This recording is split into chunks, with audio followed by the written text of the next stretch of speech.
Hello student class 9।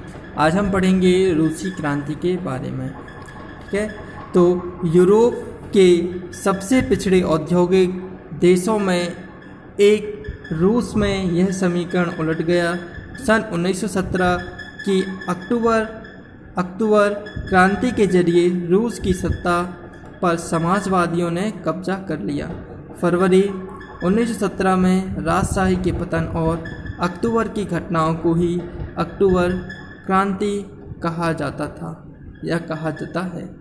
क्या हुआ था कि यूरोप अपने देश में जो भी शासन व्यवस्था चला रहा था, उसके बाद हमने बताया था 3 दल आए थे, उदारवादी, रेडिकल और एक और आया था। कौन सा? उदारवादी रेडिकल दल था और एक रूढ़िवादी दल था।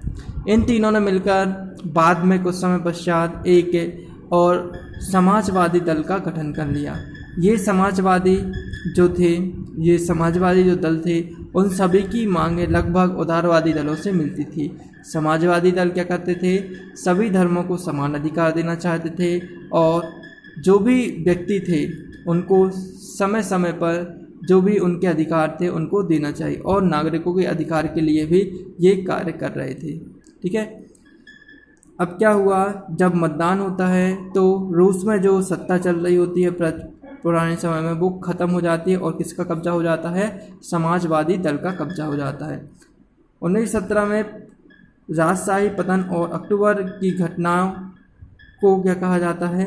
अक्टूबर क्रांति। जो चुनाव होता है वह अक्टूबर के समय होता है और उस समय राजा के विरुद्ध क्रांति चल रही रहती है, इसलिए अक्टूबर में जो रहती है कौन जीत जाता है? समाजवादी दल का कब्जा हो जाता है, इसलिए इसको क्या कहा जाता था?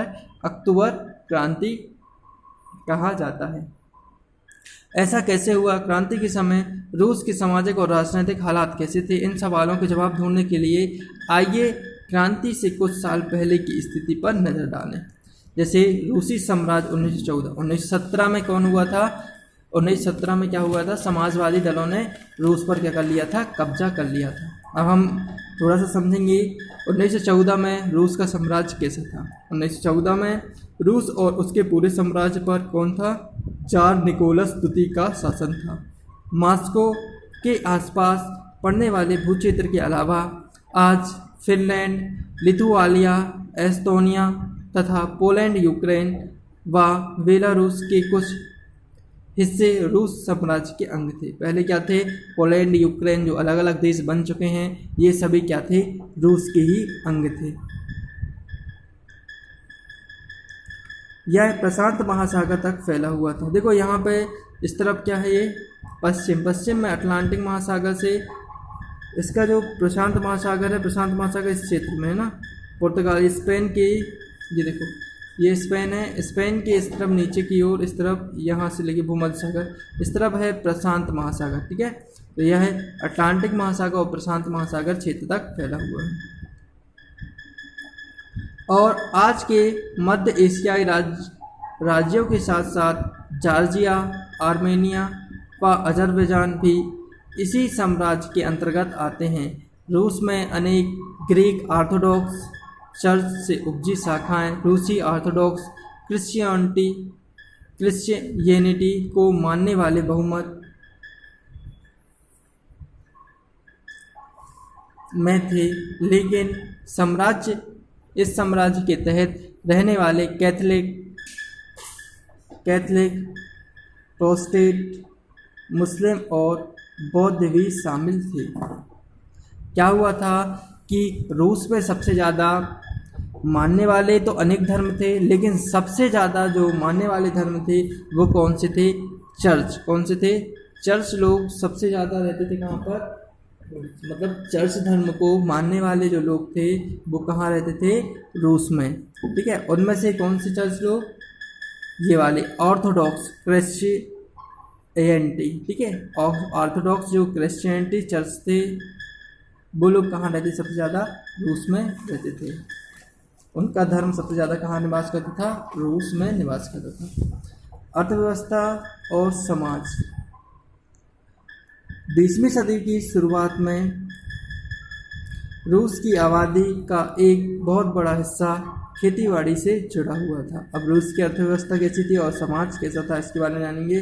20वीं सदी में शुरुआत में रूस की आबादी का एक बहुत बड़ा हिस्सा खेतीबाड़ी से जुड़ा हुआ था। रूस साम्राज्य की लगभग 85% जनसंख्या आजीविका के लिए खेती पर निर्भर रहती थी। रूस की जो 85% जनसंख्या है वह अपने जीवन यापन किस पर निर्भर करती थी? खेती पर निर्भर करती थी। यूरोप के किसी भी देश में खेती पर आश्रित जनता का प्रतिशत इतना नहीं था। उदाहरण के तौर पर फ्रांस और जर्मनी में खेती पर निर्भर आबादी 40 से 50% से ज़्यादा नहीं थी।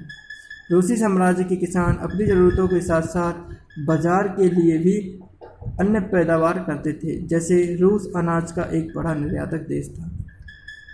जो रूसी साम्राज्य के जो किसान थे वह अपनी ज़रूरतों के साथ साथ मतलब खुद के खाद्यान्न के साथ साथ बाजार के लिए भी क्या करते थे? पैदावार करते थे। रूस में सबसे ज़्यादा अनाज का उत्पादन होता था और रूस अनाज का एक बड़ा निर्यातक देश था।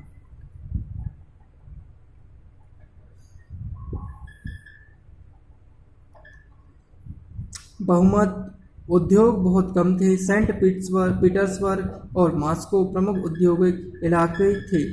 हालांकि ज़्यादातर उत्पादन कारीगर ही करते थे, लेकिन कारीगरों की वर्कशॉप के साथ साथ बड़े बड़े कल कारखाने भी मौजूद थे। सारे कारखाने 1890 के दशक में चालू हुए थे, जब रूस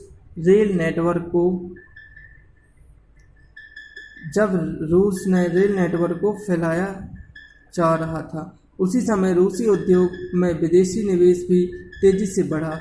इन कारकों के चलते कुछ साल में रूस के कोयला उत्पादन में दुगना और स्टील उत्पादन में 4 गुना वृद्धि हुई। रूस में क्या हो रहा था? धीरे धीरे 1890 में कारखानों का दशक लागू हुआ। रूस में बड़े बड़े कारखाने बनाए गए। ठीक है, अब इन कारखानों को जब बनाया गया उसमें क्या किया गया? रूस के जो भी नागरिक थे उनको रोजगार दिया गया और अनेक चीज़ों का उत्पादन किया, जैसे कोयला उत्पादन हो गया, स्टील का उत्पादन। ठीक है, रूस ने कोयले उत्पादन में 2 गुना तथा स्टील उत्पादन में कितनी वृद्धि कर ली थी? 4 गुनी वृद्धि कर ली थी। सन 1990 तक कुछ इलाकों में तो कारीगरों और कारखानों मजदूरों की संख्या लगभग बराबर हो चुकी थी। मतलब जितने कारीगर थे उतने कारखाने, ठीक है, दोनों की संख्या कैसी थी? लगभग बराबर हो गई थी। ठीक है, तो आगे आपको इस अध्याय को पूरा पढ़ना है और समझना है, क्योंकि जब तक पढ़ेंगे नहीं तब तक समझेंगे नहीं। ठीक है, तो ये अध्याय बड़ा है, इसलिए आपको आधा हम पढ़ाएंगे, आधा आपको घर में ही पढ़ना है। तो आपके लिए आगे का ये टॉपिक का होमवर्क है। कल अपन आगे का देखेंगे, क्रांति कैसे होती है, उथल पुथल 1905 में जो होती है क्रांति रूसी, वो कैसे होती है। इसके बाद है प्रथम विश्व युद्ध किस प्रकार होता है। ठीक है, तो हम आपको समझा देंगे अच्छे से। तो आज के लिए इतना ही, बाकी अपन नेक्स्ट वीडियो में देखेंगे। ओके।